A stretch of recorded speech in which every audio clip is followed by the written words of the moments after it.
Voilà, donc merci à tous d'être présents pour ce live, c'est cool. Donc l'idée là, c'était de répondre à vos questions qui vous titillent un petit peu par rapport à une recherche d'emploi. Et voilà, donc moi je suis Olivier Piuzzi, j'aide les cadres en recherche active. Et voilà, c'est mon plaisir, c'est mon bonheur de voir des gens décrocher rapidement un poste. Et je fais tout pour que ce soit, voilà, que ce soit effectif. Donc voilà, ça fait plus de 2 ans et demi, 3 ans que je fais ça. Et je me régale, voilà, je me régale à aider les gens. Donc là, j'ai envie de vous partager un peu toutes les infos que je connais par rapport à vos questions. Donc, ce que je voulais vous dire, c'est, oui, je fais toujours un warning, toujours un avertissement au début. Des fois, mon ton, il est un peu direct, c'est un peu cash des fois. Donc, voilà, ne vous vexez pas, ne soyez pas surpris de ça.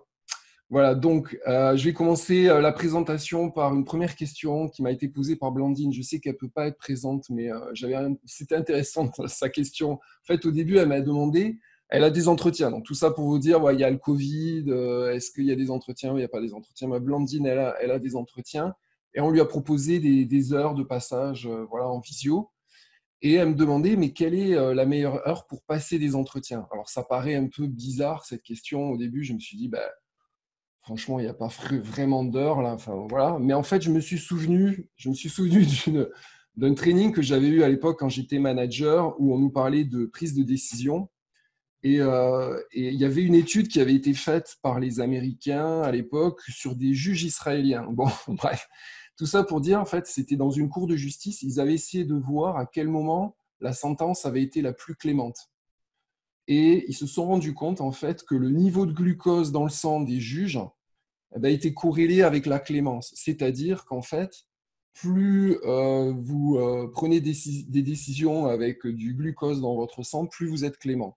Donc la meilleure heure, s'il y a une réponse à apporter à Blandine, eh ben, c'est après les repas, car le taux de sucre est plus élevé et en fait, on va dire, les recruteurs ont plus d'énergie, sont plus en empathie. Voilà, donc après, il ne faut pas en faire un genre, waouh, si j'ai un entretien à 11 heures, c'est pas top, si j'ai un entretien à 17 heures, c'est pas top. C'est pas ça qu'il faut juger là.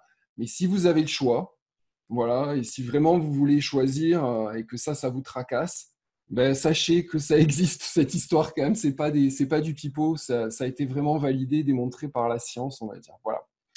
Donc c'était une question rigolote que je trouvais ça marrant. Donc une deuxième question, c'est Ferdinand. Donc lui, sa question, je postule pour des offres. Alors attendez, je regarde la conversation parce que des fois, euh, voilà. Donc, bien vu la réunion à 14 heures. Donc, je postule pour des offres d'emploi, mais je n'ai jamais été appelé pour un entretien d'embauche. Je me demande si c'est mon CV qui ne correspond pas toujours ou si c'est ma lettre de motivation. Donc, alors, Ferdinand, je ne sais pas s'il est là. Alors, j'ai été voir le profil de Ferdinand, le profil LinkedIn de Ferdinand. Moi, je pense, enfin voilà, pour te répondre là, Ferdinand, c'est clairement moi, je pense ton CV, il va falloir le cibler, il va falloir l'orienter parce que tu as plein d'expériences différentes et à la fin, ça peut perdre un peu le recruteur. Donc, fais attention à ton ciblage, fais attention à ta communication, à qui tu veux t'adresser, enfin, à quel recruteur tu veux t'adresser. Donc, ça, fais attention. Voilà, le CV, c'est une carte de visite, comme je dis. Donc, c'est pas la peine de raconter toute sa vie. L'important, c'est de raconter ce qu'on veut mettre en avant. Donc, l'autre point très important, alors des fois on me dit, ouais, mais est-ce que mon CV, j'ai un super CV, je ne comprends pas, je n'ai pas d'entretien, etc. Donc là, je ne parle pas qu'à Ferdinand, je parle à tout le monde. L'important aussi, c'est de continuer l'aspect réseautage, l'aspect contacter des recruteurs, des managers, des décideurs, etc. Donc, il y a l'aspect CV, c'est une chose, mais il y a l'aspect aussi le réseautage, se montrer, rester visible, etc. Il faut savoir aussi, alors la question priorité, est-ce que c'est mon CV ou ma lettre de motivation? Il faut comprendre en fait que le phénomène de recrutement, c'est d'abord le recruteur regarde un CV et ensuite il sélectionne, voilà, il va regarder 5-10 CV et ensuite il va éventuellement regarder votre profil LinkedIn et éventuellement il va lire la lettre de motivation. Voilà. Mais il faut savoir que les lettres de motivation, elles sont tellement ressemblantes les unes par rapport aux autres, qu'en fait, on les balaye comme ça, on regarde et puis ça va très vite. Moi, quand je recrutais à l'époque, donc j'étais manager, je recrutais des ingénieurs, la lettre de motivation, franchement, je la regardais pas. Voilà, faut être honnête. Je regardais les CV, je regardais un peu les profils LinkedIn, mais la lettre de motive, ça m'intéressait pas. Voilà. Donc, forcément, donc, tout ça pour répondre à Ferdinand, number one priorité, c'est le CV, c'est le sésame, c'est ça qui permet de rentrer dans la grotte, là, au trésor, et aussi l'aspect réseautage. Voilà. Donc, je passe maintenant aux questions de Patrick et d'Alain. Alors, vachement bonne question. Donc, le seul problème maintenant est uniquement mon âge, mais je ne peux pas revenir en arrière. Donc, le problème de l'âge, ça c'est vachement bon comme question. Donc, le recruteur français a parfois peur. Donc, mais je dirais c'est dans d'autres pays pareil. Moi, j'ai recruté en Angleterre, j'ai recruté en Allemagne, j'ai recruté au Canada, j'ai recruté en France. Bref, ça, la question de l'âge, elle se trouve partout. Mais je dirais qu'il y a un a priori encore plus fort en France. Voilà, donc effectivement, ça peut être une objection facile que vous allez rencontrer en France. Alors, les clichés, alors l'âge, c'est aussi bien pour les gens expérimentés que les gens qui sortent d'école. Donc, alors, les clichés, c'est les jeunes, ils connaissent rien, il faut les former, ça coûte cher, et puis une fois qu'ils sont formés, ils se barrent. Voilà. Donc, ça, c'est le cliché sur les jeunes. Et les clichés sur les gens expérimentés, c'est des gens, c'est dur à piloter, ils ont leurs idées, ils sont rigides, et puis en plus, ils sont chers parce qu'ils ont un haut niveau de salaire. Voilà, donc ça, c'est les gros, gros clichés qu'il y aura à surmonter. Donc l'idée, c'est d'entrée de jeu, que ce soit sur votre profil LinkedIn, là j'ai zoomé sur le CV, mais ce sera pareil sur LinkedIn, c'est de lever ces objections, en fait. Vraiment, vraiment. Donc qu'est-ce que je conseille fortement? C'est sur le CV, sur LinkedIn, c'est d'enlever des termes qui font c'est tendre le bâton pour se faire battre. Alors très souvent, je vois pour les jeunes, récemment diplômé de mon école Tartampion, tout juste avec mon diplôme Tartampion en poche, etc. Tout ce qui ressemble à de la jeunesse, voilà, qui se ressemble à genre je sors de l'école, de la formation, là, tout ça, faut l'enlever en fait. Voilà, faut l'enlever. Et pareil pour les gens expérimentés. Alors les gens expérimentés, c'est soit fort de mes 25 ans d'expérience dans le lean ou dans le transport routier ou dans je ne sais quoi, en management d'équipe pluridisciplinaire, etc. Pareil, on s'en fout. C'est pas ça qui va vous vendre, c'est pas ça qui va vous valoriser. Et bien au contraire, c'est ça qui vous casse en fait. Voilà.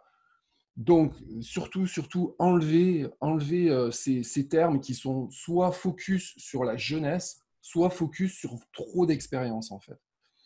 Donc, prenons un exemple. Quand vous recrutez, je sais pas, vous allez chez le garagiste, là, et vous allez faire réparer votre voiture. Franchement, est-ce que la personne en face de vous vous dit hey, « ça fait 25 ans que je remplace les bougies, c'est pas maintenant votre voiture qui va me faire peur ». On s'en fout complètement de ça. Voilà, c'est pareil un plombier. C'est pas le plombier, il t'arrive pas en te disant hey, « salut, ça fait 30 ans que je répare des lavabos ». Non, parce que peut-être ton lavabo, il a une problématique particulière et on s'en fout de savoir si les lavabos des années 70 ou 80, ils savaient les réparer. Tu vois. Donc, c'est pas... Il faut décorréler l'expérience de l'efficacité. Voilà. Donc ça, c'est clair et net. Il faut décorréler l'expérience de l'efficacité. Donc, je vais vous donner un exemple. Facebook a été créé par un gars qui avait 19 ans, qui s'appelle Mark Zuckerberg.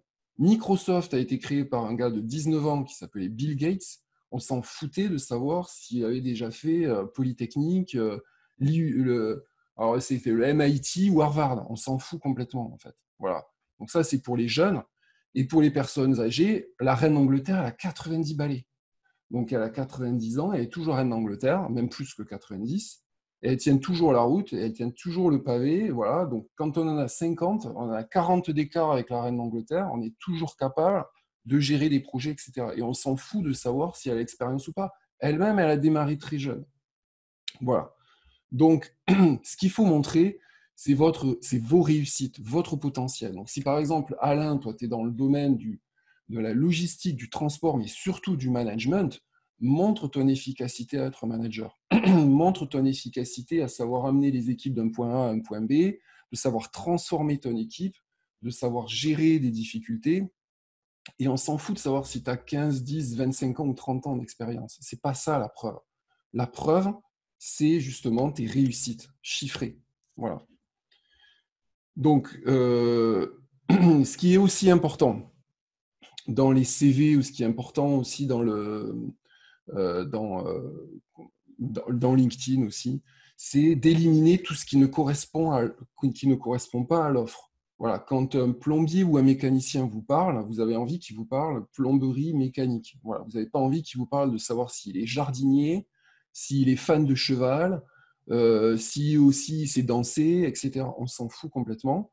Donc l'idée là, c'est de dire, ben, moi par exemple, je cherche dans un poste de responsable logistique en tant que manager de haut niveau. Tout le reste, on s'en fiche. Voilà.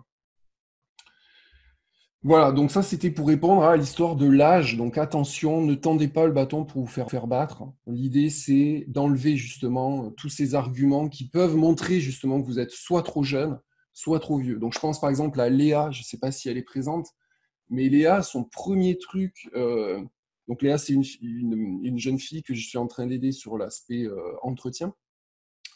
Un des premiers trucs qu'il y a sur son LinkedIn, c'est fraîchement diplômé de telle école. Voilà, donc ça, c'est typiquement le truc que ça fait peur aux recruteurs, en fait.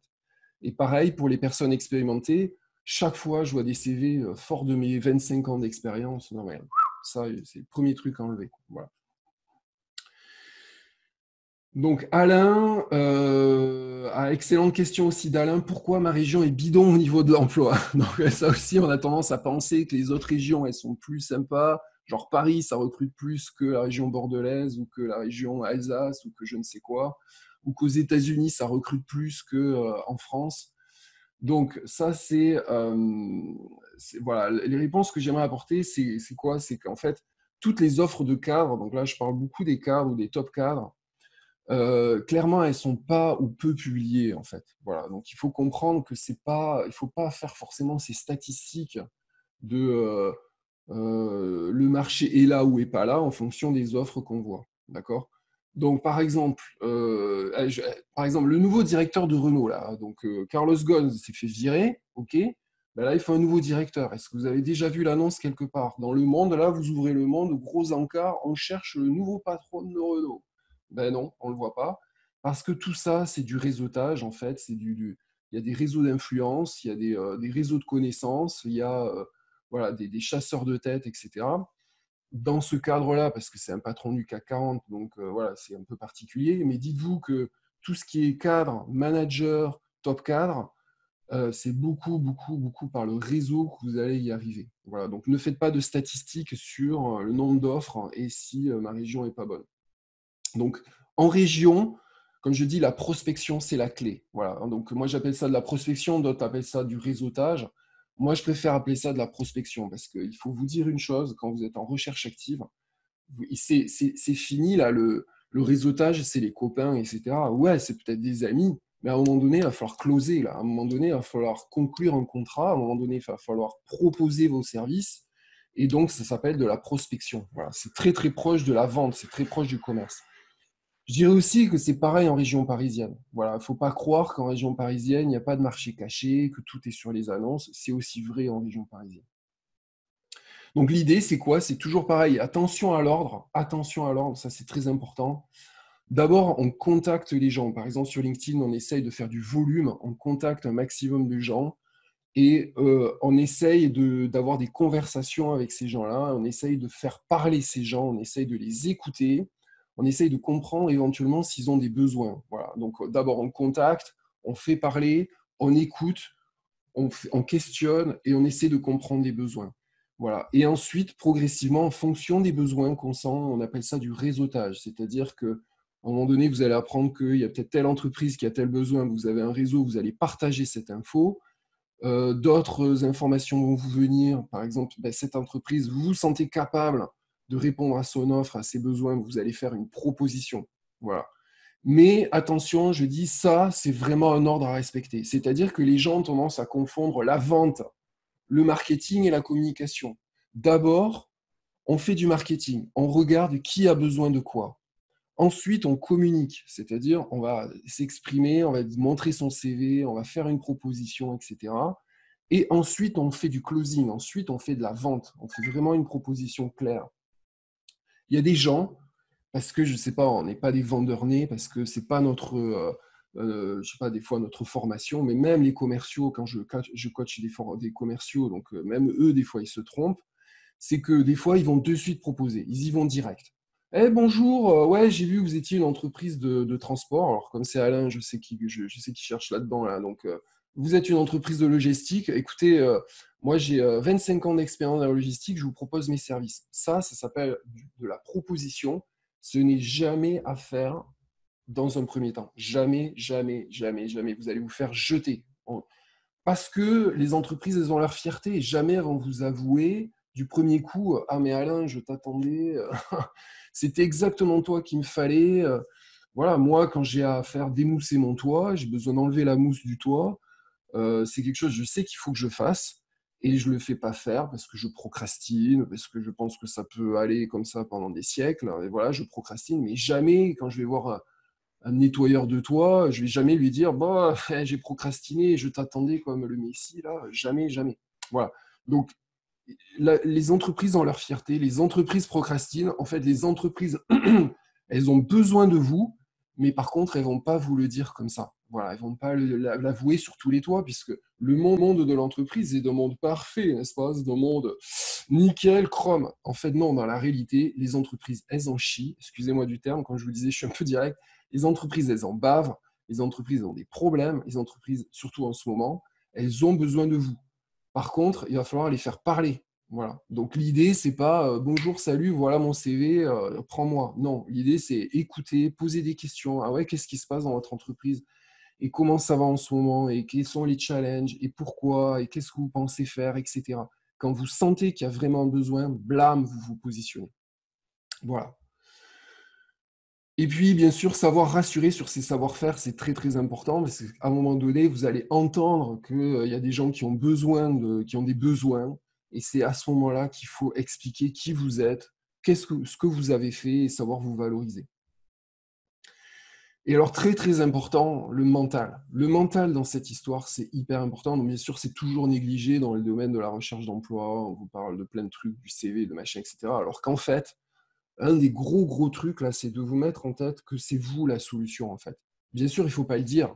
Et jamais on vous avouera que c'est vous la solution. Mais s'il y a bien des gens dans l'entreprise qui sont clés, ce sont les salariés. Donc, forcément, on a besoin de gens qui apportent des solutions. Et le mental, là, c'est se dire oui, je peux le faire. Et tout ça, je vous le dis parce que des fois, vous allez entendre, par exemple, pour Alain, je suis toujours sur Alain parce que je le connais un peu, je l'ai eu au téléphone.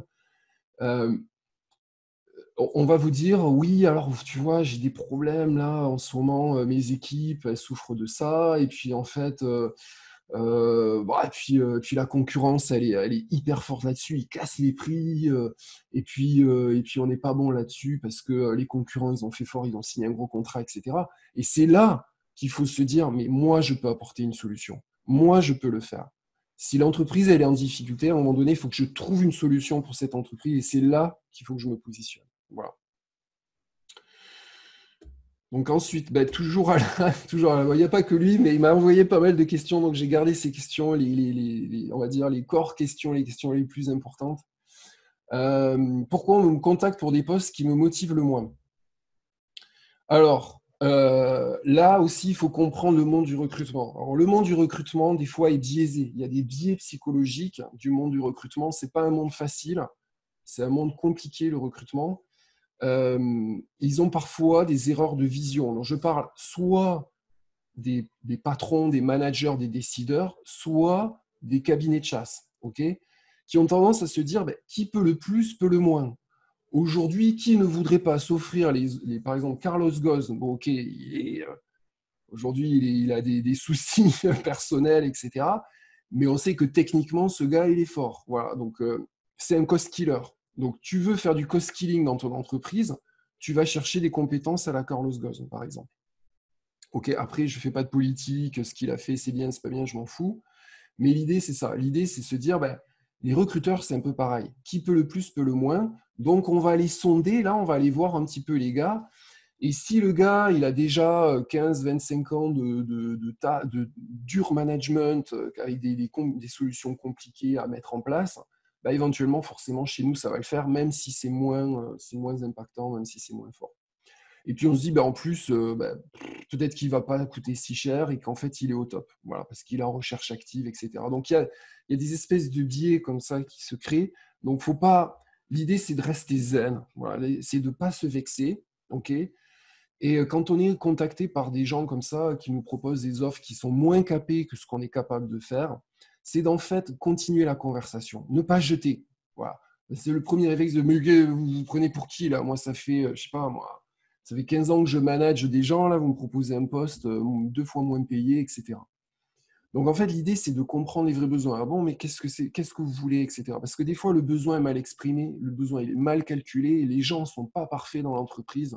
Ils ne savent pas forcément bien mesurer le niveau de ce dont ils ont besoin et de bien mettre le niveau aussi du curseur du salaire, quoi. Voilà. Donc, demandez quand même à rencontrer les recruteurs, demandez quand même à voir un peu ce qu'il y a derrière, de gratter un petit peu derrière ces annonces, parce que des fois, ça vaut le coup de jouer un petit peu et de négocier sur les missions ou les salaires. Voilà, donc ce n'est pas à 100% spot on, là, ce que je dis, c'est pas à 100% à tous les coups, là, Olivier, il a dit ça, donc je vais aller gratter à chaque fois, parce que des fois, c'est vraiment, c'est vrai, c'est plutôt bien positionné.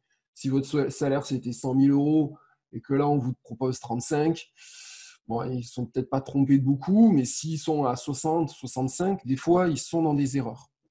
On en est là, quoi. On parle de ça, de ce degré d'erreur-là. Donc, donc, faut pas hésiter des fois à aller quand même négocier le bout de gras, négocier des périmètres de poste, négocier des enjeux, parce que plus vous allez gratter, plus vous allez découvrir des enjeux, ça vaut le coup de continuer à gratter. Donc Hugo, alors oui, alors Hugo, donc je suis actuellement à la recherche d'un contrat en alternance, mais je rencontre certaines difficultés. Pourriez-vous m'aider?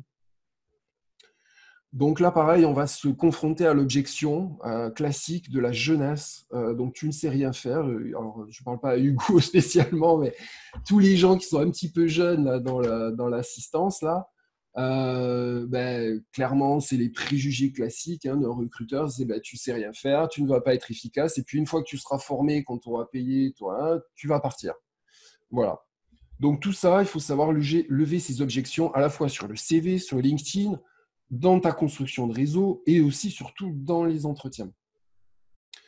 Donc, il faut que tu lèves tes objections avec des contre-arguments, j'appelle ça. Donc typiquement, moi j'aime bien dire aux jeunes, faites-vous un book. Un book, c'est un livret très simple, des photos par exemple, des fois c'est des vidéos, des fois c'est juste du texte, mais des trucs très faciles, très simples, très visuels de ce dont vous êtes capable de faire. Voilà, avec des exemples de réussite qui montrent vos capacités. Typiquement, en ce moment, je suis en train de coacher une personne qui a 2 ans d'expérience, qui a 25 ans et qui a 2 ans d'expérience dans l'entrepreneuriat. Bon, mais elle a vécu déjà en 2 ans énormément de choses. Et donc, je lui ai dit, mais vas-y, prépare un book. Parce que les gens, le premier truc qu'ils disent, mais à 25 ans, arrêtez de vous la jouer, là. C'est bon, vous n'avez pas été directrice commerciale, etc., etc. Ben si, elle a mené à bien des projets de A à Z. Elle a fait de la vente, elle a fait du commerce, elle a fait des propositions, elle a fait de la gestion de projet, elle a fait plein de choses. Elle a dirigé des équipes, elle a dirigé 20 à 30 personnes. Donc, c'est énorme. Donc, à ce moment-là, il faut montrer ce dont vous êtes capable. Alors, souvent, les gens me disent, oui, mais Olivier, là, tu as pris un exemple, la personne a été déjà dans le domaine professionnel. Donc, moi, ce que j'aime bien dire aussi aux jeunes, c'est de dire, mais trouve tout ce que tu as fait dans ta vie, ok, même si tu es jeune, tu as certainement fait des choses et qui ressemblent au monde de l'entreprise. Donc, par exemple, je prends un exemple bête, c'est le foot. Je sais pas, le foot ou le sport en général. Imagine, tu es un gars au football qui est capable, à la mi-temps, il pleut, il grêle, ok, ton équipe elle perd 3-0, et toi, tu es le gars qui, à un moment donné, à la mi-temps, fait fédérer les équipes, qui, à un moment donné, gueule un bon coup, c'est remonter les troupes, c'est remonter le moral des troupes, à un moment donné, mais ça, c'est une valeur énorme, parce qu'en entreprise, c'est ça qui se passe. Aujourd'hui, il y a le coronavirus, mais comment on fait pour gérer cette merde? Comment on fait pour garder le moral de haut niveau dans les troupes, même si on est tous séparés, même si on est en visio. Voilà. Donc tout ça pour montrer que dans la vraie vie, voilà, on peut faire du foot ou je ne sais quoi, là, chef d'orchestre, je sais pas, on joue de la musique, on fait je sais pas, on fait des œuvres caritatives, etc. Il y a des choses dans la vraie vie qui correspondent à la vraie vie aussi dans l'entreprise. Voilà, on est des êtres humains et il y a des moments dans la vie, ben voilà, c'est pareil. Donc il suffit de retranscrire ça, que ce soit même sur un CV, quoi. Je suis capable de remonter le moral des troupes à la mi-temps. On a gagné, je sais pas, on a remonté l'équipe 3-0, on a fini par gagner 3-3, 4-3, pardon. Voilà, donc ça paraît bête, ça paraît oui, mais je ne vais pas l'écrire sur un CV. Oui, il faut savoir le formuler correctement, mais oui, écrivez ce genre de choses. Voilà. Et puis, il faut faire un maximum de connexions, Hugo, parce que tu es jeune, ce qu'il faut, c'est que tu contactes un maximum de gens, que ce soit sur LinkedIn ou ailleurs en physique. Et là, s'il te plaît, pose des questions, sois à l'écoute. Voilà. Sois à l'écoute de ce que vont te dire les gens. Pose un maximum de questions. Qu'est-ce qui s'est passé dans leur vie, etc. Attendez, je vais fermer ma fenêtre parce que, bien sûr, il y a un camion qui passe. Désolé. Attendez. Je reviens. Merci, excusez-moi. Donc, voilà. Donc, bien poser des questions, bien être à l'écoute. Voilà. J'espère que ça va pour Hugo. Donc, Virginie. Alors, Virginie, aussi excellente question. Comment se positionner face à des candidats qui ont l'expérience d'un secteur géographique et ses clients en métropole lorsqu'on a 18 ans d'expérience en Outre-mer? Donc, en gros, Virginie aussi, je la connais un petit peu. Donc, elle est déléguée pharma, donc elle visite beaucoup de pharmacies et elle vend clairement, elle forme ou elle vend des produits en pharmacie. Donc pareil pour toi, Virginie, il faut lever toutes les objections. Donc tu prends tous les retours négatifs que tu as eus là. Ce genre de retours, c'est des retours négatifs qui sont bidons. Voilà, clairement, c'est bidon. On s'en fout de ça. Parce que c'est pas ça qui fait la valeur intrinsèque d'un bon vendeur. Clairement, c'est pas parce que tu connais ta voisine que tu vas mieux lui vendre une encyclopédie. C'est pas ça le problème. Voilà, le problème, c'est d'être un bon vendeur. Donc, il faut que tu trouves les contre-arguments positifs. Voilà. Donc, il va falloir que tu mettes en avant ta performance, le chiffre d'affaires, les connaissances techniques que tu as. OK. Trouver aussi des similitudes avec le fait que, par exemple, tu es capable de t'adapter de telle région à telle région, que tu as été voilà, capable de changer très rapidement de telle mission à telle mission, de telle région à telle région, etc., que tu as une capacité de t'adapter rapide. Et puis, s'il te plaît, aussi, prends des actions. Donc là, excuse-moi, je suis un peu direct, je suis un peu coach, là, des fois, je suis un peu, voilà, rentre dedans. Donc, prends des actions. Donc, toi aussi, va faire ton réseau. Toi aussi, si on te reproche de ne pas connaître les pharmacies, bah déjà, je pense que, clairement, de mémoire, tu étais natif de La Rochelle et tu es sur ce secteur-là.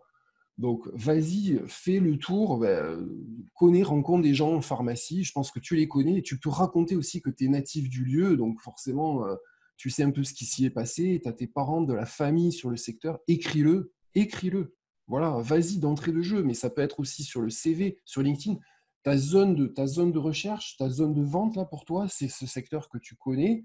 C'est juste que tu as été absente un certain temps. Et alors, eh ben, montre que tu le connais. Voilà. Et affiche ça, comme je disais, sur le CV, LinkedIn, et montre ça en entretien. Voilà. Donc, il faut que tu lèves tous les trucs négatifs que tu prends, mais ça, c'est pour tout le monde. Tous les trucs négatifs que vous prenez, trouvez les contre-arguments et essayez voilà, de vous en sortir pour trouver des contre-arguments, un maximum. Donc ensuite, je passe à Mylène et Séverine. Alors, je les ai collées toutes les deux parce qu'elles ont toutes les deux posé la question, à peu près la même question. Donc, comment valoriser son profil sans expérience suite à une reconversion? Donc, ça, si, c'est classique. Donc, par exemple, donc je pense que Séverine, par exemple, elle était dans le domaine du bien-être, par exemple, tout ce qui était balnéo, etc. Et puis, je crois qu'aujourd'hui, elle va faire du commerce. Mylène, je ne sais pas, je pense que c'est l'informatique. Et avant, ou formation dans l'informatique, mais avant, je ne sais plus trop ce qu'elle a fait. Bon, excusez-moi de ne pas connaître les cas par cœur, mais voilà, en gros, elles étaient dans un secteur d'activité et puis elles changent de secteur. Donc, comment répondre au fait que je n'ai pas d'expérience? Toujours pareil, le but du jeu, c'est de rassurer, c'est de lever les objections. Donc, je vois qu'il y a des questions peut-être j'arrive pas à voir vos questions, je les regarderai après. Donc, soyez patients, on prendra un temps tout à l'heure pour répondre à toutes vos questions. Donc, lever les objections. Donc, pareil, il faut prendre. Alors, le gros truc, là, le gros business case de cette histoire, là, c'est prendre toutes les similitudes des expériences passées qui sont en rapport avec la nouvelle mission. Donc, par exemple, voilà, pour Séverine de mémoire, je pense qu'elle était responsable de centre de soins dans l'esthétique. Et clairement, aujourd'hui, elle veut faire du commerce, elle va être commerciale. Mais pour moi, c'est exactement pareil. C'est-à-dire, quand tu es responsable d'un centre de soins, qu'est-ce que c'est? Tu dois communiquer sur ton centre de soins pour montrer que tu fais des choses vachement bien. À un moment donné, quand tu as la personne en face de toi qui vient te poser des questions, il faut savoir la closer, il faut savoir lui vendre quelque chose. Et puis, une fois que tu as des clients, il faut continuer, il faut fidéliser. Tout ça, c'est le process clair et net de la vente. Voilà. Donc, sur le CV, au lieu de mettre j'étais responsable d'un soin esthétique, j'étais responsable commercial dans un centre de soins. Voilà. Donc, il faut toujours mettre tout ce qui ressemble à des expériences d'avant. Il faut surtout les mettre en avant et utiliser le wording, utiliser le phrasé, oui, les mots qui sont attendus par les recruteurs, qui sont attendus dans l'annonce. Voilà. Et c'est pas mentir de dire que tu as fait de la vente. Tu as fait de la vente, donc dis-le. Voilà. Et pareil pour Mylène, de mémoire, je crois qu'elle veut faire de la formation en informatique. Montre tout ce que tu as fait dans ta vie qui correspond à de la formation, qui correspond à... voilà. Par exemple, imagine, tu étais assistante de direction, je crois que tu as fait ça aussi. Pareil, tu as forcément formé des cadres, tu as forcément formé des managers ou des gens dans la direction sur l'utilisation de certaines choses, etc. Pareil, montre ça.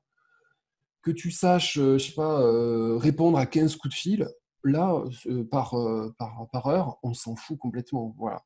Par contre, que tu saches expliquer à des professionnels des choses qu'ils ne connaissent pas ou dont ils ont besoin, c'est ça qu'il faut mettre en avant. Donc, en fait, toujours mettre en avant ce que vous savez faire. Et peut-être pour vous, comme j'expliquais au dernier live, là, il y a 15 jours, j'expliquais, c'est votre vie professionnelle, imaginez, c'est un iceberg. Ce que doit voir le recruteur, c'est la partie émergée, et cette partie émergée, ça doit correspondre à ce qu'il veut. Voilà. Le reste, il n'y a pas besoin. Voilà, il n'y a pas besoin de voir. Donc, comme je disais, voilà, je me répète, bien répondre aux besoins pour le CV, mais pour tout, hein, LinkedIn, etc. Et puis voilà, stopper le syndrome de l'imposteur. Alors, syndrome de l'imposteur, c'est Einstein qui dit je ne suis pas très curieux. C'est Jim Morrison qui pense que jouer un peu de gratte et puis avoir des milliers de fans, c'est pas terrible, donc je me suicide. Voilà, c'est ça le syndrome de l'imposteur, c'est sentir que j'ai rien de spécial. Moi, je suis normal, je suis comme tout le monde. Non, vous n'êtes pas comme tout le monde. Vous êtes unique et vous avez fait quelque chose dans votre vie qu'il faut mettre en avant. C'est juste ça. Voilà, c'est juste ça qu'on vous demande en fait. Et il faut effectivement mettre le haut là sur le syndrome de l'imposteur qui est mais je suis pas capable. Non, j'ai des doutes. Je pense que c'est normal. Mais de toute façon, ce que j'ai fait, ouais, j'ai eu des réussites là-dedans. Mais bon, c'est normal. Tout le monde le fait. Non, tout le monde ne le fait pas. Parce que votre parcours, il est unique. C'est votre parcours. Mais dans ce parcours, ce qu'on veut voir, c'est pas tout le parcours. C'est juste une partie. Et par contre, ça, il faut le faire briller à fond, à fond, à fond. Voilà. Et en parler à fond, à fond. Alors ensuite, je pense qu'on a bientôt terminé. Je pense à Cassandre. Alors, désolé, Cassandre, j'ai pris tes questions au dernier moment.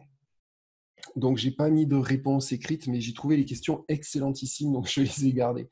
Donc, sa première question, excusez-moi, voilà, on va zoomer sur la première question, c'est comment relancer mes candidatures en cours d'entretien qui ont été figées par le confinement, c'est-à-dire plus de retour des RH ou de la direction rencontrée juste avant le confinement. Tout simplement, la Cassandre, c'est relance simple, relance sympa. Toutes les entreprises aujourd'hui ont des soucis, soit parce qu'elles ont dû s'arrêter, soit parce qu'elles continuent, mais c'est le bazar, soit parce qu'elles sont à fond, parce qu'elles sont sur un gros business qui marche même s'il y a du confinement. Donc elles sont toutes à fond, enfin à fond.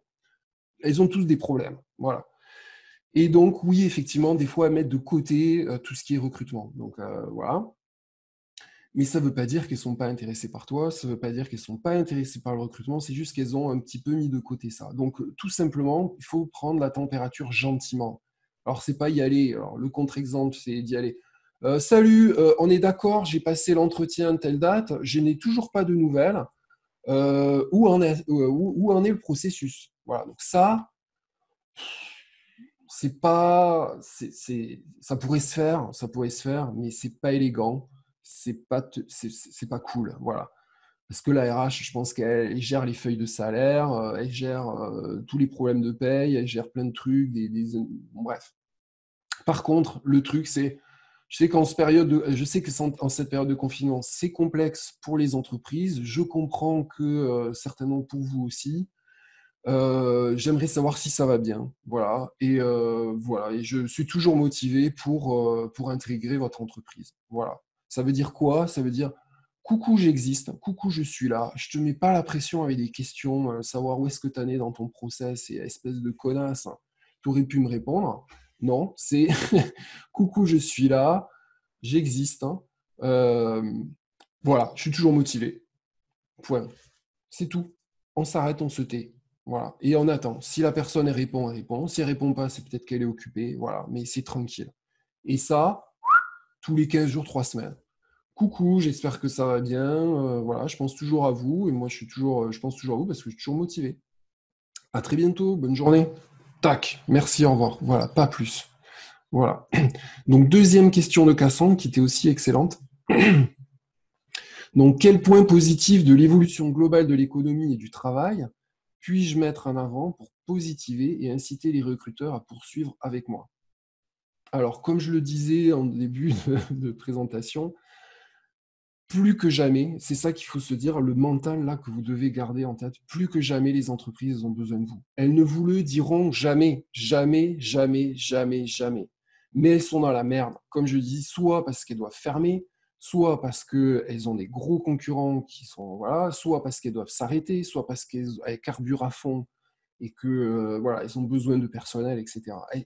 Elles ont besoin de vous, en fait, soit pour redresser l'entreprise, soit pour la rendre plus performante, soit pour la rendre plus efficace, etc.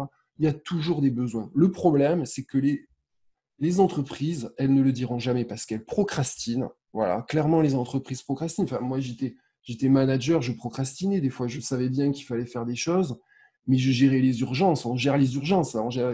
Mais l'important, on gère l'urgent. Je ne sais pas si vous connaissez la matrice d'Eisenhower. Il y a important et urgent, urgent mais pas important, etc. Donc souvent, elle gère l'urgent, mais l'important, qui est quand même les ressources, le personnel, etc., des fois, elles mettent de côté, alors que ce serait clé pour elles. Mais elles ne vont jamais se l'avouer, elles ne vont jamais vous l'avouer. Des fois, elles se disent, elles voient le verre à moitié vide. Non, mais attends, recruter quelqu'un en ce moment, mais c'est dingue, voilà. Sauf que, ouais, les entreprises, quand elles ont besoin d'argent, elles savent aller chercher le banquier et qu'à un moment donné, s'il faut investir dans une ressource qui est intéressante, elles le feront. Sauf qu'elles n'ont pas la solution aujourd'hui. C'est compliqué de recruter. Alors, il faut poser une annonce, il faut résélectionner des CV, et puis qui on veut, et qu'est-ce qu'on veut exactement, etc., etc. Donc, tout ça pour vous dire, jamais, jamais ils vous répondront que l'économie c'est top ou l'économie ça va mal, etc. Ce qui est important, il n'y a pas de point positif à dire aujourd'hui que c'est top, regardez, je suis votre solution. Ça, tu le dis, comme je le disais, Cassandre, tu le dis quand tu es en phase de closing, quand tu es en phase de... Tu as fait ta proposition et là, tu es en train d'argumenter avec les gens pour leur dire, regardez comme je suis bien, je suis quelqu'un de compétent et je peux vous apporter une solution. Mais il y a des phases en amont de tout ça à faire. Il y a connaître l'entreprise, se faire connaître, comprendre leurs besoins et ensuite faire la proposition. Donc, tu n'as pas besoin de forcer le jeu là pour le moment. Si tu en es dans une phase de prospection amont, c'est-à-dire je rencontre des gens, ben, tu n'as pas besoin de leur dire hey, regardez, je suis votre solution, les gars. Là. Non, ce n'est pas le moment de leur dire. Le moment, c'est viendra quand tu comprendras qu'ils ont des vrais besoins. Donc là, en ce moment, là, si tu es en une phase d'amont, c'est salut, ça va, qu'est-ce qui se passe pour toi en ce moment? Pardon. Qu'est-ce qui se passe pour toi en ce moment? Comment ça marche le business en ce moment? Où est-ce que tu en es en ce moment pour ton entreprise? Je sais qu'en ce moment, c'est difficile dans le secteur de l'informatique. Je sais pas, je dis n'importe quoi. Secteur de l'informatique pour le transport routier, je dis n'importe quoi. Je comprends que ce soit compliqué. Moi, ça m'intéresserait de comprendre un petit peu où tu en es, ce que tu fais, etc. Prenez des nouvelles. J'espère que pour ta famille, ça va bien. Intéressez-vous vraiment aux gens. Et c'est comme ça que progressivement, vous allez gagner de la confiance et que les gens progressivement vont ouvrir leur bouche et vont expliquer ce qui se passe vraiment dans l'entreprise, en fait. Mais ce n'est pas au début. Donc, savoir s'il y a une tendance de l'économie qui est positive ou négative, c'est pas ça qui compte, en fait. Voilà. Ce qui compte, c'est le problème de la personne que vous avez en face. Et ça peut être complètement, voilà, ça peut être une super entreprise qui gaze à fond, mais le patron, il a des soucis perso. Voilà, il est en train de divorcer, il a perdu sa maman, j'en sais rien, il est au fond du trou, il est en burn-out, j'en sais rien. Mais voilà, donc à un moment donné, il n'y a pas qu'un contexte économique macroéconomique. C'est là, là, vous êtes, vous, dans la prospection microéconomique. Vous êtes dans l'entreprise au cas par cas, même dans la personne. Voilà. Donc, il n'y a pas d'argument à apporter particulier pour ça. Sauf si tu es en phase de closing, encore une fois, je répète Cassandre, si tu es en phase de closing, tu as en face de toi une entreprise, tu sais qu'elle va recruter, tu sais qu'elle a des besoins, tu as compris leurs besoins, là, à ce moment-là, il va falloir que tu joues ta carte, il va falloir que tu te montres, mais attention, c'est pas coucou, salut, je suis la meilleure, attendez, les autres, c'est pourri, et je pensais, franchement, là, pour votre entreprise, je pensais à ça, ça, ça, et puis j'ai pensé à ça. Puis je pensais aussi, pourquoi ne pas mettre en place. Montre ta motivation, ta créativité, ton esprit d'initiative, etc. Mais sans les saouler. Voilà. Voilà, voilà. Donc, voilà, j'ai terminé avec les questions. Donc, après, on passera aux questions. Je voulais juste vous dire merci, merci beaucoup d'être présent. J'ai toujours un message aussi pour ceux qui veulent aller plus loin, qui veulent bah, en savoir plus. Bah, n'hésitez pas. Moi, enfin, on peut se contacter. Voilà, on peut se contacter pour faire un plan stratégique pour votre recherche, pour savoir voilà, où est-ce que vous pouvez aller plus loin, etc. Donc, n'hésitez pas à prendre contact avec moi. Ben, c'est soit LinkedIn, soit le mail que vous voyez au.tulsi@virginmedia.com. Voilà, donc j'étais super content de vous parler. Et puis maintenant, ben, on peut passer aux questions-réponses. Donc, voilà. Alors, attendez, j'avais pas ouvert le... J'avais pas ouvert le chat. Alors, je sais pas trop là. Bon, allez-y, posez-moi vos questions là parce que je sais pas. Je vais pas passer mon temps à lire là. Donc, allez-y s'il y a des gens qui veulent ouvrir leur micro, mais pas tous en même temps, s'il vous plaît. Puis comme ça, je peux vous répondre au cas par cas. Euh, Vous êtes les bienvenus.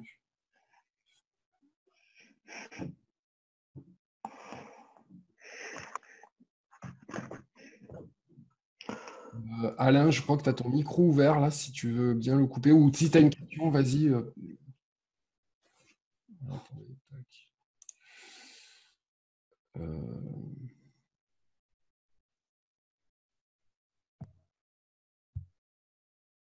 Oui, bonjour. Oui, bonjour. Oui, c'est Cassandre. Oui, Cassandre. Ok, salut. Salut. Je prends la parole vu que je vois que personne ne la prend, j'en profite. Vas-y. Donc moi, je répondais justement comme on a terminé sur mes questions, donc j'en profite pour rebondir de suite. Euh, donc oui, ce que je disais, c'était par rapport justement au fait que beaucoup d'entreprises étaient été figées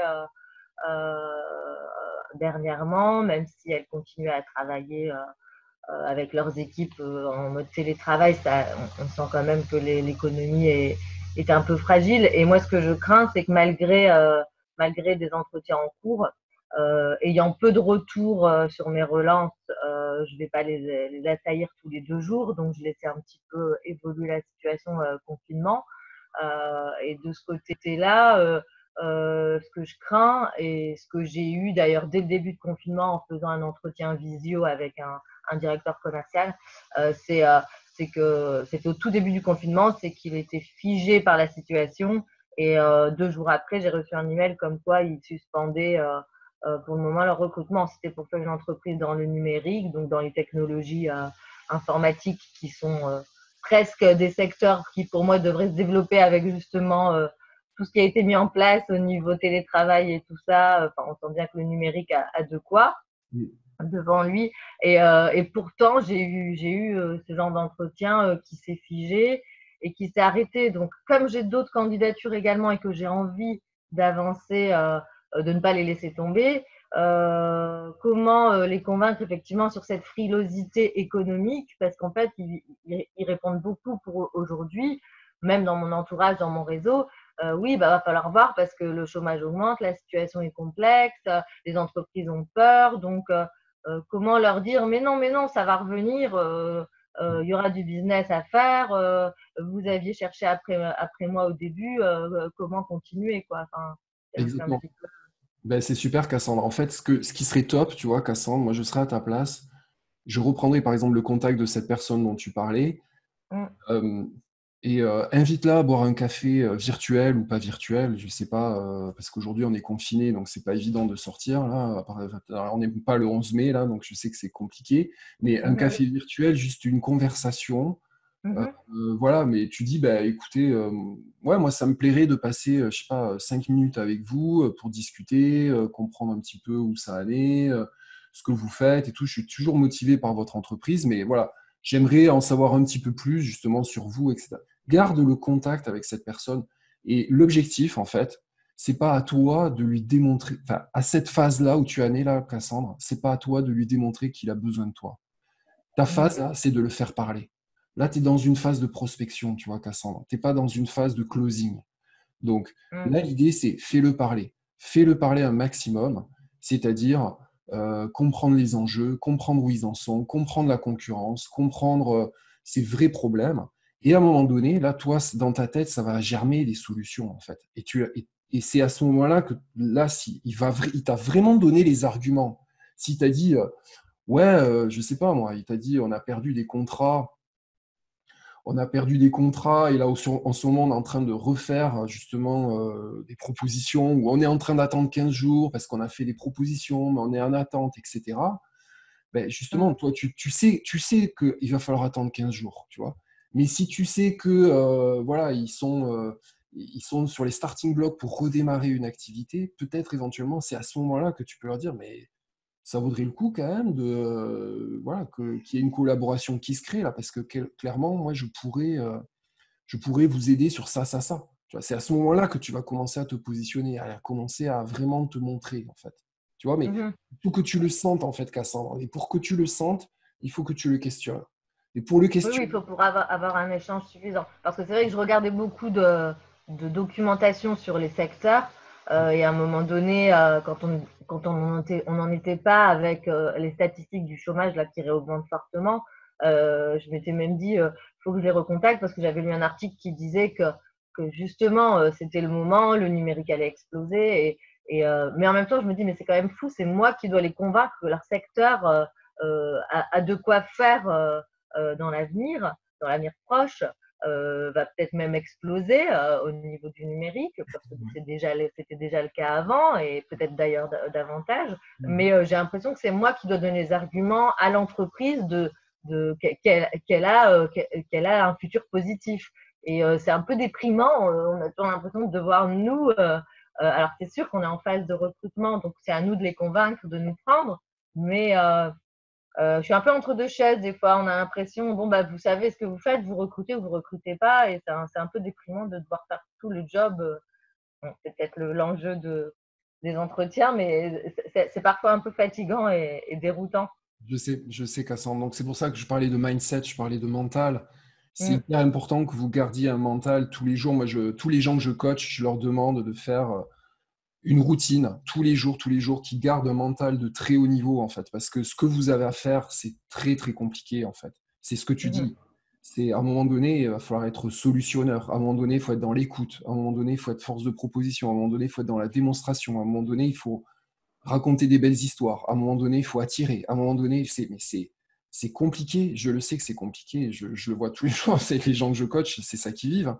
Donc, moi-même, Mhm. j'y suis passé par là. Enfin, bon.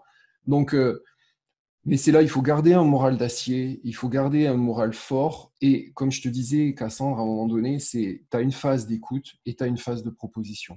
Voilà. Et donc, c'est à toi, là, c'est la charnière, c'est à toi de la définir.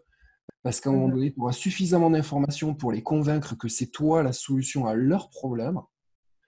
Voilà. Et que les arguments macroéconomiques de dire ah, tu sais, j'ai lu dans Le Monde ou j'ai lu dans un article spécialisé info que oui, il faut investir massivement dans le système d'info, c'est pas forcément des arguments qui vont, eux, les convaincre. Par contre, si toi, tu leur dis, ben, vous savez, l'entreprise Startampion, je les connais un petit peu, c'est vos concurrents, mais à mon avis, ils vont pas réussir parce qu'ils n'ont pas fait ça, ça, ça, ça, ça. Et à mon avis, si vous, vous le faites, peut-être c'est intéressant. Vous y avez Ouais. pensé? Ah, ben, si tu veux, on continue la conversation. Et là, tu commences à proposer des solutions. Tu vois?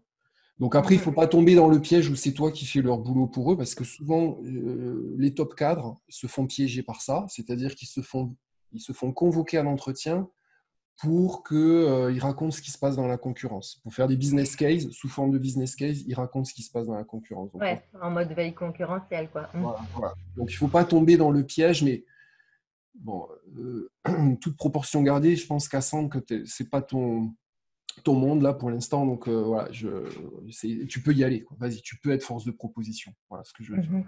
Ok, merci. Je pense qu'il y a d'autres questions qui sont passées entre nous. En tout cas, merci à Florence euh, pour son petit commentaire également en ligne, disant que c'est extrêmement positif que ce soit vous qui ameniez une belle et nouvelle énergie.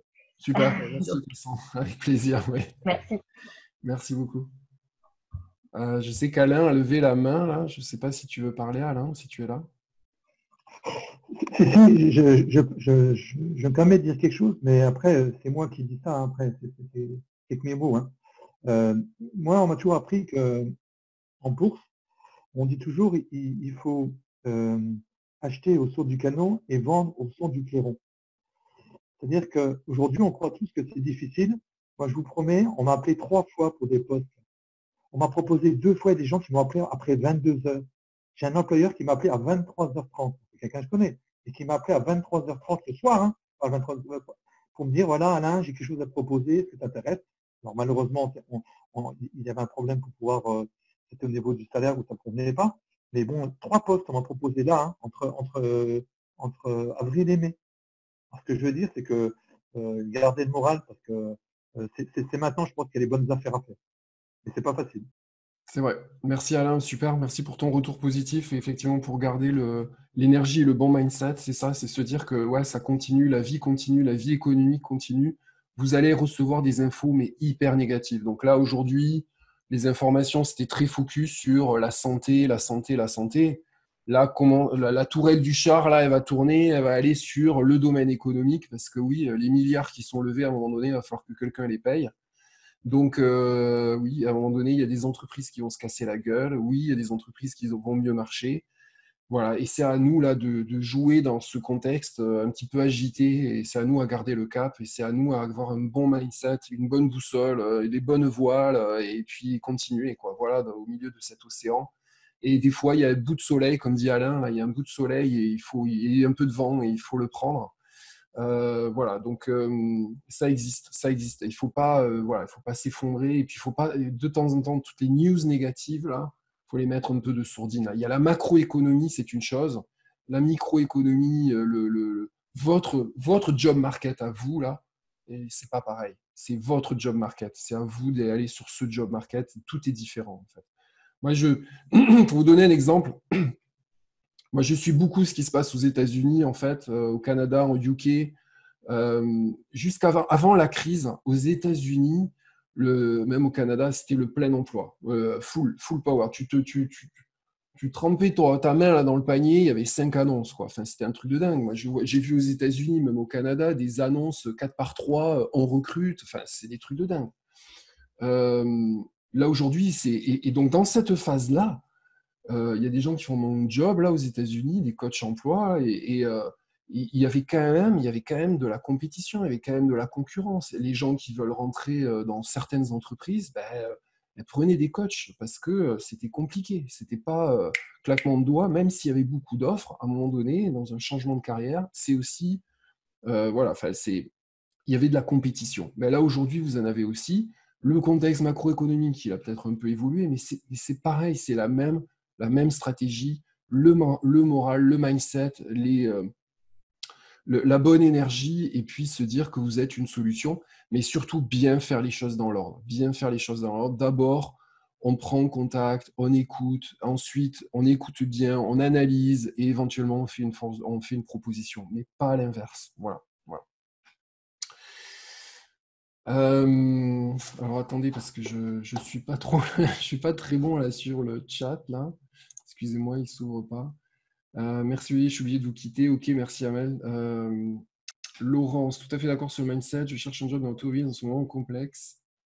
Bien évidemment, mais j'y crois. Oui, effectivement, mais le tourisme, c'est pareil, ça va reprendre, Laurence. Enfin, c'est évident. Enfin, oui. Donc là, par exemple, j'ai appris l'annulation d'un billet Air France là, d'une amie qui venait me visiter. Ouais, en ce moment, là, bon, ils sont sympas avec la santé, là, mais à un moment donné, il va falloir penser à la santé économique. Et le tourisme en fait partie. C'est une des grosses forces de la France, quand même, le tourisme. Donc à un moment donné, on ne va pas se tirer une balle dans le pied, ça va bien reprendre, voilà, avec des mesures qui vont bien, les mesures d'hygiène, la distanciation, les masques, etc. Mais ça va bien reprendre. Donc Laurence, là, c'est une histoire de garder le moral, garder l'énergie, rester présente, tu vois, reste visible, Laurence, parce qu'un jour, ça va se débloquer. Ça peut être aujourd'hui, comme ça peut être dans 15 jours, dans une semaine, dans un mois, j'en sais rien, 3 mois, peu importe. Là, l'idée, c'est garder le moral, garder l'énergie, que oui, ça va reprendre, en fait. Oui, c'est l'effondrement du rêve américain à l'heure actuelle aux US. Ben, oui et non, mais toujours pareil. En fait, aux US, c'est ce qui se passe toujours en France de façon un peu décalée, avec plus d'inertie. Les États-Unis, c'est blanc-noir, quoi. Donc aujourd'hui, ils ont je ne sais plus combien de millions de chômeurs parce qu'en fait, ils n'ont pas le système de chômage partiel. En fait, ils ont un système de mise à pied qui, en fait, tac, on te sort de l'entreprise, mais des fois, tu es gardé dans l'entreprise. Donc, c'est genre Pôle emploi, l'équivalent, s'il y en a, dépendant des États, qui prend le relais, etc.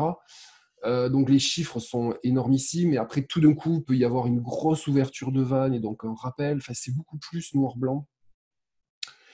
La France est plus lissée, il y a plus d'inertie, c'est un peu différent, c'est pas la même culture, quoi. Voilà. Donc, et pareil, aux États-Unis, je suis beaucoup tout le secteur IT. Voilà, et ceux qui se goinfrent au max en ce moment, c'est Amazon. Enfin, je veux dire, alors ça fait pas rêver les Français, ça fait pas rêver parce que le business model, ça les fait pas rêver les Français, mais Amazon, c'est une boîte énormissime qui est en train qui pète tout aux États-Unis, Google bien sûr, enfin les gros, les GAFA, là, c'est un truc de dingue, quoi. Donc, et qui recrutent un max en ce moment, quoi. Donc, bref, voilà. Et donc, il y a des secteurs, effectivement, il y a le click and mortar, donc il y a des secteurs qui sont un peu plus touchés. Oui, effectivement, le tourisme, même aux États-Unis, c'est touché. Bon, voilà. Mais ça va revenir. Ça va revenir. Alors, attendez, j'ai sauté des. Contraire à Cassandre. Ouais, merci Florence. Joyeux merci, je suis en présélection. Alors c'est Chris. Je suis en présélection sur un poste RH dans une grosse société. J'ai reçu un mail en ce sens il y a 10 jours environ. Dois-je relancer ou attendre au vu de la situation? Chris, toujours pareil, comme je disais, tu te manifestes, mais gentil. Je ne sais pas si tu es toujours là, mais en fait, tu te manifestes gentiment. Coucou, voilà, je suis toujours motivé pour le poste Tartampion. Voilà, j'espère que ça va bien pour vous et à très bientôt. Voilà. Tu n'as même pas besoin de poser la question, ça n'est où le process. Et ils savent très bien qui tu es, ils savent très bien ce que tu veux et il n'y a pas besoin de faire le lourd pour savoir où ça en est. S'ils veulent te répondre, ils te répondront. S'ils veulent pas, ils te répondront pas. Mais tu es toi en droit de relancer, bien sûr. Mais gentiment, gentiment. Tac. Alors, Xavier, pour IT, avoir un CV général pour SN et pour des offres cibles, pour avoir un CV bien ciblé, c'est mieux. Attends, alors je reformule. Pour l'IT, avoir un CV général pour ESN et pour des offres ciblées, avoir un CV bien ciblé à l'offre. Oui, alors ce que je comprends, Xavier, c'est que oui, est-ce qu'il faut cibler son CV? Oui, alors ce que j'aime bien dire, c'est il te faut plusieurs CV en fait. Moi, moi, ce que j'aime faire avec les gens que je coach, c'est 80% de ton CV il doit rester identique, toujours le même, et 20% doit être modulé en fonction de l'annonce, en fonction de ce qui est demandé pour bien répondre aux besoins. Voilà, donc il faut que tu arrives à faire un CV 80% figé, 20% qui bouge, pour que ce soit très rapide pour toi de répondre aux offres, que tu passes pas ta vie. Euh, une offre, c'est maximum, allez, une demi-heure, max, grand max, 1 heure sur l'offre, voilà, pour y candidater, si vraiment il faut changer des choses, et que tu veux vraiment moduler, etc. Mais voilà, l'idée, c'est effectivement toujours de répondre aux besoins. Voilà, si on te demande, toi, tu veux un garagiste, hein, Alfa Romeo, je dis n'importe quoi, tu t'en fous de savoir un garagiste Renault. Tu veux un garagiste Alfa Romeo. Donc, pareil, s'il y a écrit responsable SN et pas responsable IT, il va falloir que tu écrives responsable SN et que tu montres tout ce qui correspond à l'activité ESN, c'est-à-dire une activité de sous-traitance, en forfait ou pas, bref, des activités qui sont ciblées sur le SN. L'IT, c'est beaucoup plus générique, beaucoup plus général, ça peut être beaucoup plus techno, etc. Voilà. Donc, j'espère que je réponds à ta question. On parle beaucoup de télétravail en ce moment et à venir. Pourtant, dans les annonces de poste, c'est très peu mentionné. Comment aborder ce sujet? En fait, tu l'abordes, ce sujet, au moment où tu es intégré dans l'entreprise, là, ou alors au moment où tu es prêt à signer, là, au moment où ils t'ont fait l'offre, tu es prêt à signer, là, tu connais ton salaire, tu connais ton offre, et là, à ce moment-là, tu peux poser ta question. Voilà. C'est encore tabou, là, la question. Je suis désolé pour ça. Moi, franchement, j'aimerais qu'on le dise très tôt. J'aimerais que ce soit dans les annonces. Moi aussi, je suis fan du télétravail. Moi-même, je suis en télétravail tout le temps, donc j'adore ça. Alors, il y en a qui détestent ça, mais bon, moi, je suis fan. J'aimerais que ce soit dans la vraie vie aussi. Ça va venir, mais aujourd'hui, c'est pas le cas. Et puis, c'est pas un élément différenciant pour les entreprises aujourd'hui. Peut-être ça le sera demain. Donc, pour l'aborder, je dirais, c'est quand tu es vraiment en phase là, de closing, c'est plus que closing, c'est en phase où tu as signé pratiquement et que là, tu dis, au fait, est-ce que c'est possible d'aménager le temps parce que moi, j'aimerais faire ça. Je vais vous apporter, alors toujours pareil, tu apportes toujours plus de valeur en télétravail. Toujours, il faut montrer que ce que tu veux t'apporte plus de valeur, que c'est bien pour l'entreprise. Voilà, il faut que tu apportes des arguments. C'est pas juste le code du travail nous dit qu'on a le droit, hein, donc j'aimerais faire appliquer le code du travail. Donc non, ça c'est des arguments qui malheureusement vont être en ta défaveur, même si c'est ton droit, apporte toujours de la valeur. Voilà, c'est la clé en fait. Et tu auras peut-être plus facilement ce que tu veux que aller sur le domaine du droit, etc. Comment aborder ce sujet et comment trouver un job à Paris qui permet un télétravail en province? Ben pareil, tu vas faire ta prospection, tu vas écouter, tu vas voir un petit peu la mentalité. Des fois, tu as des gens qui sont très ouverts là-dessus, qui parlent très vite de ça.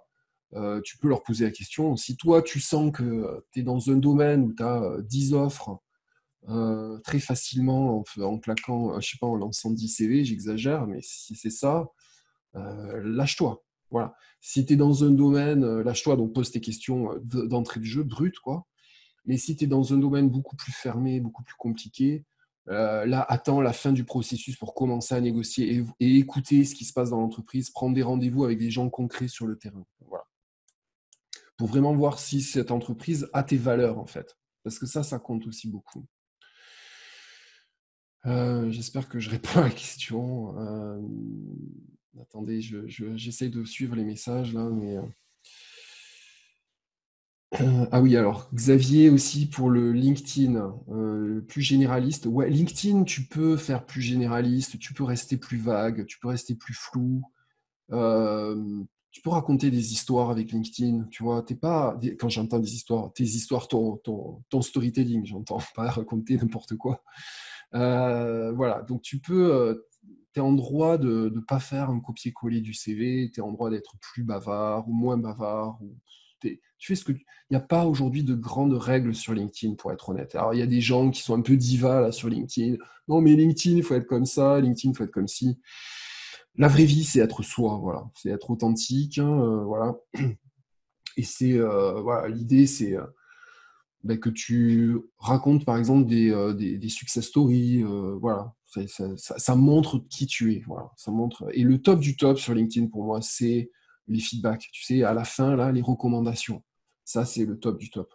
Et si tu arrives à avoir des recommandations qui expriment qui tu es dans des situations particulières, ça, le recruteur, il va le lire. Et ça fait bing. Voilà.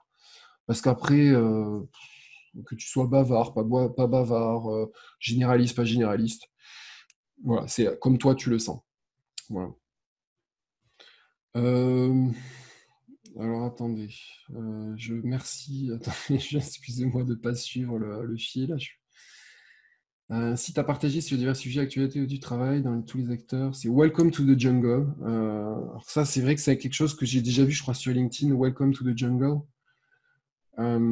Article de la semaine, quels seront les effets de la crise sur les recrutements? Allez voir pour ceux qui ne connaissent pas. Au revoir et belle journée à tous. Donc ça, c'est Cassandre qui nous donne ce conseil. Donc c'est sympa, merci. Merci Cassandre. Alors, Hervé, tes conseils pour un parcours qualifié d'atypique? Ah ouais, alors ça aussi, c'est le grand mot à la mode, hein, atypique. Moi, je pense qu'on est tous atypiques. Contrairement à ce qu'on croit, c'est pas parce qu'on a fait l'école d'ingénieur, le bac, maths sup, maths spé, l'école d'ingénieur, je sais pas quoi, on a tous quelque chose de différent, on a tous quelque chose d'un peu particulier, même si le parcours paraît un peu linéaire, des fois la vie elle l'est pas du tout, voilà. Donc bref, tout ça pour dire, Hervé, ce que je conseille toujours, c'est montre ce que attendent des entreprises. Voilà, c'est ça la règle. Montre ce qu'attendent des entreprises. Si tu as senti, je sais pas moi, tu as été 3 ans livreur, 4 ans dans la restauration, 5 ans, je sais pas moi, manager d'équipe IT. Bref, tu as vraiment eu des parcours, puis tu es allé dans l'aéronautique, et puis bref, je sais pas, des parcours qui vraiment sont très très différents. L'idée, c'est de montrer dans toutes ces expériences ce qui correspond à l'expérience qui est attendue, par exemple, de ton prochain poste. Voilà, c'est ça qu'il faut montrer. Et donc, peut-être que l'intitulé, il va falloir que tu le tweaks un peu. Là. Tweaker, c'est en anglais, ça veut dire modifier un peu, là, aller les comprimer un petit peu pour faire passer un petit peu le sujet et que ça parle, surtout, c'est ça, que ça parle aux gens qui demandent, en fait, à tes futurs recruteurs. Donc, comme je dis, ça ne sert à rien de parler qu'on est fort en jardinerie si on fait de... Alors, si on se vend pour de l'IT et qu'on parle de jardinerie, tu vois bien qu'il y a dissonance. Par contre, si tu dis que tu sais faire de la gestion de projet par rapport à de la jardinerie parce que tu sais gérer des équipes, tu sais gérer un plan d'activité, je ne sais pas moi, que tu aurais fait en jardinerie, je raconte n'importe quoi, et que dans l'IT, ben forcément, il y a de la gestion de projet dans l'IT, ben, tu vois, que tu sais gérer les aléas, par exemple, la jardinerie, il faut gérer les aléas météo, donc capable de gérer les aléas. C'est ça qu'on veut dans l'IT aussi. Tu vois, on sait qu'il faut débugger, à un moment donné, il y a des bugs, il va falloir débugger, etc. Tu sais gérer des urgences, tu sais gérer des aléas. Voilà, donc c'est ça que je dirais. Donc, parcours atypique, c'est à la mode, mais clairement, le recruteur, il est plutôt conservateur, il a peur, il est stressé. Ce qu'il veut voir, c'est ce qu'il demande. Voilà. Donc, faut lui fournir un peu ce qu'il demande. C'est un peu ça le principe.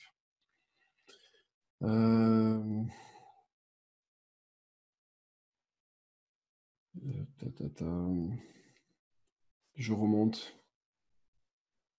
Ben merci à vous tous. Là, je vois qu'il y a des merci qui fusent, donc merci.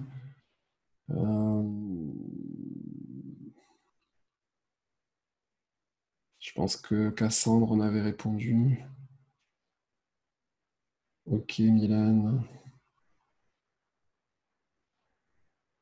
Ouais, voilà, ouais.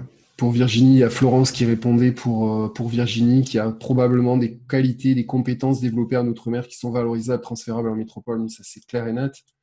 Il faut vraiment le faire à fond, ça.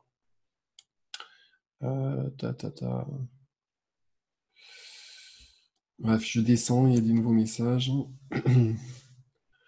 Alors, Laurence, un site sympa pour refaire son CV, cvdesign.com, cvdesignr.com. Alors, juste entre nous, là, aussi, les sites de CV pour faire les CV, faites attention. Il y a des choses il y a des choses qu'il faut que vous sachiez, en fait. Alors, des fois, c'est gratuit, pas gratuit. Il y en a qui font sur Canva, d'autres qui font sur voilà, des sites particuliers sur les CV. C'est des fois des CV, c'est payant, bon, pourquoi pas, hein, des fois il faut payer, c'est très bien.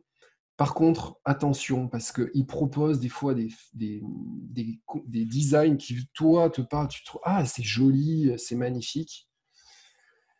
Et c'est pas forcément ce qui est attendu par les recruteurs, quoi. Voilà. Donc, si vous êtes dans le design, si vous êtes dans la créativité, dans la conception, il faut montrer votre côté créatif et que vous voulez aller sur du CV créatif, c'est bon, vous êtes cœur de cible.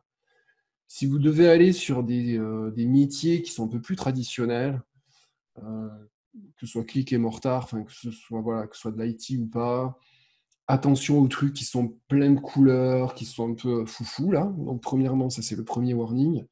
Deuxième warning, c'est très souvent, maintenant, la mode, c'est de mettre ce que j'appelle des bar charts, des graphes sur les CV. Donc, par exemple, ils avaient fait le CV de la patronne de Yahoo. Je ne me souviens plus son nom. Et c'était pareil, c'était un site américain pour vendre du template de CV. Et en fait, ils avaient fait, c'était vachement bien marketé, hein, c'était super bien illustré. Ils avaient montré sur un cercle, un camembert, le pourcentage de temps de sa journée où elle passait au bureau, en famille, en one-to-one, etc. C'était magnifique, hein. Mais franchement, c'est le genre de CV, mais ça marche, mais pas du tout, quoi. Voilà, ça c'est le genre de graphe, on s'en fout complet de savoir si tu passes 15% de ton temps au bureau, 15% en one-to-one, 20% avec tes équipes, etc. On s'en fout, mais grave, voilà. Donc ça parle pas du tout sur ta perfo, ça parle pas du tout sur tes résultats, ça parle pas du tout sur tes expériences, sur les missions, sur la difficulté que tu as eu à gérer. Ça te valorise pas, en fait. Voilà. Donc faites attention, là aussi, les bar charts, les étoiles, les cercles d'auto-évaluation, moi, j'y crois pas. Je trouve que c'est là encore du bâton pour se faire battre. J'avais coaché à une époque un gars qui avait mis sur son CV, bon, c'était au début, là, je le revois, son CV, il avait mis des cercles avec des pourcentages, et c'était genre, il avait mis autonomie 80%. Mais ça me révoltait, là. Il avait 45 ou 50 ans, directeur de projet, etc. Mais autonomie, 80%, non, c'était plus. Si à cet âge-là, tu n'es pas autonome, c'est que c'est pas bon. Donc, il le reconnaissait. C'est juste qu'il pensait que dans la vie, on avait besoin des autres. Mais oui, on a besoin des autres, mais ça ne veut pas dire que tu n'es pas autonome. L'autonomie, c'est savoir être capable d'aller poser des questions à un moment donné. Donc, c'était en autonomie. Et tout le monde a besoin des uns et des autres. Voilà. Donc, il se cassait, en fait. Voilà. Donc, attention à ça, attention à ces bar charts, à ces diagrammes qui paraissent jolis, c'est visuel, mais attention, souvent on se casse avec ça. Voilà. Ok. Est-ce que d'autres personnes ont des questions? Bonjour Olivier, j'avais 2 questions si possible. Oui, bien sûr, bien sûr. Ma situation très rapidement, je finis ma dernière année d'alternance. Ok. Et même si j'avais déjà eu quelques éléments de réponse, est-ce qu'il y avait une stratégie particulière quand on recherche un premier emploi? Et ensuite, est-ce que chercher un premier emploi à l'étranger, bon, malgré le truc avec le contexte actuel, c'est un peu plus compliqué, est-ce que c'est une bonne idée, une mauvaise idée? Est-ce qu'il faut attendre d'avoir un CV plus complet avant d'essayer une... Ouais, là, je te réponds de suite, là, ça me titille trop ta question, là, c'est top. Non, mais vas-y, tu fonces. Dans la vie, Hugo, là, vas-y, on s'en fout de la macroéconomie, là, comme je disais. Ce qui est important, c'est que tu établisses des contacts. Ce qui est important, c'est que tu te fasses, voilà, un maximum reconnaître, que tu sois visible, on voit en toi une solution, voilà, quel que soit le pays où tu veux aller, c'est ça qui compte en fait. Quelle que soit la culture du pays, j'ai fait différentes cultures, différents pays, c'est toujours pareil, on est des humains, on a besoin de se connaître, on a besoin de se dire bonjour d'abord, ensuite de commencer à se parler, puis ensuite de mieux se connaître pour avoir de la confiance. Une fois qu'on a de la confiance, ben, ça y est, on peut enfin discuter business, on peut enfin parler pro, là, tu vois. Et toi, Hugo, c'est ça qu'il faut que tu fasses, tu vois.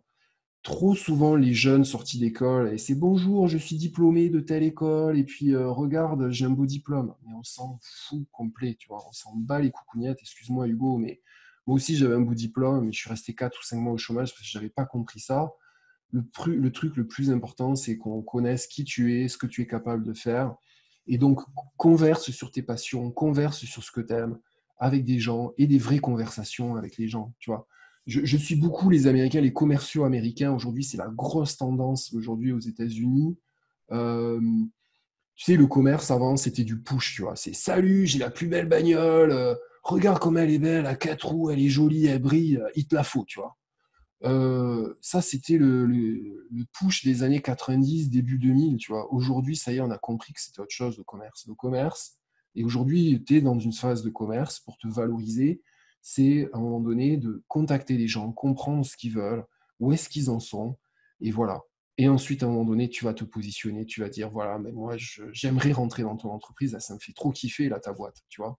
Donc, comment je peux faire? Ah, mais aujourd'hui, on a du mal et tout ça. Bon, alors qui je pourrais contacter pour des boîtes un peu similaires? Est-ce qu'il n'y aurait pas d'autres besoins? Et vas-y, et là, tu grattes, et là, tu cherches, là, tu fais du push, mais pas avant, tu vois? Donc, c'est ça, Hugo, en fait, qu'il faut que tu fasses. D'accord, merci. Ok, ça marche.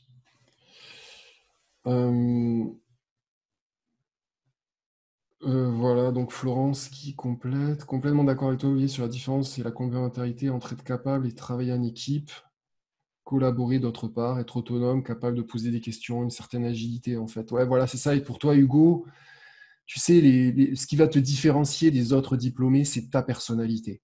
Donc, plus tu te connais, plus tu connais tes forces, tes talents, ce que tu sais amener par ce que tu as fait à l'école, ce que tu as fait en extrascolaire, ce que tu as fait dans le monde culturel, sportif, associatif, toutes les expériences que tu as eues, ça c'est intéressant parce que ça permet toi, de mieux te connaître et toi, de mieux te valoriser. Et je dis ça pour tout le monde, c'est même pour moi, c'est pareil. Tous les jours, je me pose la question, mais en quoi je suis bon? Qu'est-ce que je peux apporter?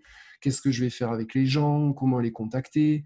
C'est tout le temps les mêmes questions, en fait. Et pour toi, ta vie professionnelle, ce sera toujours ça, en fait. On a des fois tendance à l'oublier parce qu'on est dans des rails. Tu sais, on va à l'école, on va à l'entreprise, on va en réunion avec le patron, machin. Mais la vraie vie, c'est ça, c'est se dire, mais qu'est-ce que je veux faire? Où est-ce que je veux aller? Qui je suis? Dans quoi je suis fort? Qu'est-ce que je peux proposer? Qu'est-ce que je veux amener au monde? C'est quoi ma mission? C'est quoi ma mission de vie? Plus tu vas partager ça avec les gens, plus tu vas les accrocher et on va avoir confiance en toi. C'est ça que j'aimerais que tu fasses, Hugo. C'est bon pour toi, Hugo? C'est bon, juste une toute petite dernière question parce que euh, pour chercher beaucoup à travers le monde, je pense que LinkedIn est donc un bon outil. Est-ce qu'avoir demandé à mes tuteurs de stage ou collègues des recommandations, est-ce que c'est un petit plus ou est-ce que c'est au contraire, c'est un gros plus et les gens vont beaucoup trier des profils sur le fait d'avoir des recommandations ou de ne pas en avoir? Alors, les recommandations, c'est clé, c'est super important. Donc, vas-y, c'est un gros plus. Parce que ce sont des gens qui vont parler pour toi. Donc, ça apporte beaucoup de valeur, tu vois. Si on dit, si moi je te dis, tu sais, Hugo, je suis un excellent coach. Et puis, par contre, j'arrive à faire parler 2, 3 personnes qui disent, bah, grâce à Olivier Piuzzi, j'ai réussi à trouver un travail en 2 mois. C'est quoi qui a le plus de force? C'est le témoignage des autres, tu vois. Donc, c'est pareil pour toi, en fait, Hugo. Si tu arrives à faire parler les autres sur ton profil, ta personnalité, ce que tu as réussi à faire avec ces gens-là, c'est le top du top, premièrement. Deuxièmement, attention, LinkedIn, les gens, tu sais, les cabinets de chasse, etc., ils vont chasser des gens qui sont sur des secteurs en carence. Toi, tu n'es pas sur un secteur en carence, tu es un jeune diplômé, tu es en grosse compétition avec les autres diplômés. Donc, les gens, à moins que tu aies fait un truc là, genre, mais hyper de niche, qui est super recherché, là, tu vois, là, pourquoi pas, là, je ne connais pas ton profil, mais vas-y, dis-moi, C'est Hugo. dans la data science. Ouais, mais même aujourd'hui, la data science, beaucoup de jeunes sont comme toi dans la data science, donc tu t'es en compétition. Donc les gens, ils vont pas aller chercher la LinkedIn, je veux... Parce que data science, ce qu'on voudrait en data science, c'est un mec qui ait 45 ans et qui soit payé 30 kilos euros, tu vois, et qui soit dans la data science. Tu vois, c'est ça qu'on veut. Donc là, il va falloir que toi, tu lèves les objections de la jeunesse. Voilà. Donc, l'idée, c'est lever tes objections de jeunesse, faire parler les autres sur toi dans les recommandations et fouiller un maximum de contacts partout dans le monde. Alors, essaye de quand même de viser, de te positionner. Voilà, ça c'est quand même important. Donc, positionne-toi quand même sur soit un ou des pays, mais pas à moins que ce soit le monde entier, je sais pas. Mais voilà, essaye de viser quand même un petit peu pour que tu puisses aller au contact, voilà, faire des contacts. Et c'est ça qui marche sur LinkedIn, c'est te faire des contacts, avoir des conversations avec les gens. Attendre que ce soit des recruteurs qui trouvent par des mots-clés, que ce soit Hugo Farin qu'on veut, ça c'est le dream, tu vois. Ça c'est le dream. Et ça, c'est rarissime, quoi. C'est rarissime. Alors c'est beau pour l'ego, hein. Moi je connais des gens, ils se font chasser. Ouais, j'étais chassé par un cabinet. Ouais, c'était excellent. Sauf que en fait, ils se sont trompés, ils se sont poutrés. Ça a flatté leur ego. Ils sont rentrés dans une nouvelle entreprise et ils se sont poutrés parce que ils en chialent aujourd'hui parce que c'est pas ce qu'ils voulaient en fait. Voilà. Donc attention. Voilà, je t'explique. Le monde du recrutement, c'est un peu particulier, mais n'attends pas que les gens viennent te gratter là, Hugo. C'est toi qui dois aller gratter aux gens. Voilà. Voilà, je ne sais pas s'il y a d'autres questions.